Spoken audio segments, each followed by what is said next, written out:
Hi guys, welcome to Tech channel. Hope you're doing well. In this video, I'll be showing you how you can use ChatGPT without your number. Okay, so you can use your fake number from online to use ChatGPT. I'm going to show you how. So let's go to the browser first. Right here, fake phone numbers, and you can see here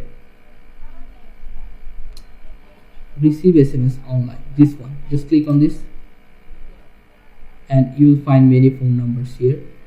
Just choose one. After that, you can see here the message 1 minute ago. Many guys are using this, people are using this phone number for their code. Here's the code for Bumble.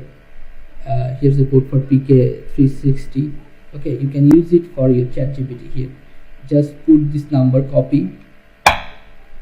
just copy this number and put that in ChatGPT where it needed. And after that, ChatGPT will send a verification code here, and you can see here like this message. Okay, so guys, this is how basically you can use ChatGPT without your number. Okay guys, so guys, if you find this video helpful, then please give a thumbs up and don't forget to subscribe the channel. Thank you so much for watching the video.